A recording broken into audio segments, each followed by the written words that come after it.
Night market, yan. So I think we've been here like 3 years ago, pero COVID happens, so let's stop.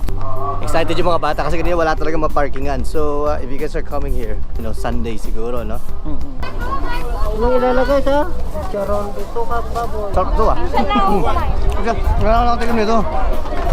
Ano to balik? Picture bitukan ng baboy. Ito yung na-miss ko eh. Sa US kasi nakalata lang sila pero hindi talaga iba-iba yung lasa.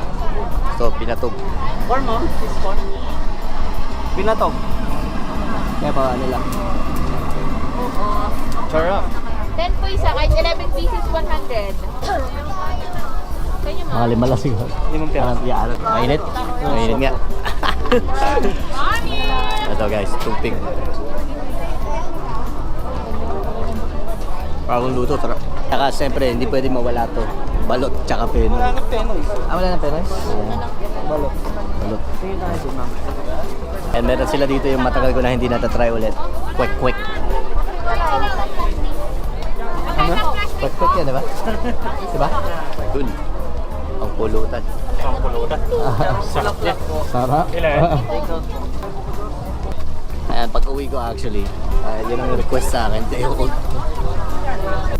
Galit na galit si Norel mga karawan. Bago magundas. Yan. Day old. Yung nilalaro ko na ni Kiko Kakamis. na Koran. Tsaka matamis na sauce. Okay, Para lagyan sauce. natin ng 35 na gulo. Tabasin natin yung ganito. Tabasin natin yung ganito talaga. Yan yung parang proven. Chicharong bulaklak. Merong chicken skin, tapos merong chicharong bulaklak. Kaya ganito pala daw, pag mas mabilog, balot sa puti. So mas konti ang Kite, mas maliit. Pero kapag mas mahaba, mas lapad, mas malaki dito. Okay ah. Protein yan. Puti. Iyan oh. Ay! Naka-video ba yan? Hindi ko? So, yung mga nanonood, ayaw mo na di-discuss kami, okay lang. Wala.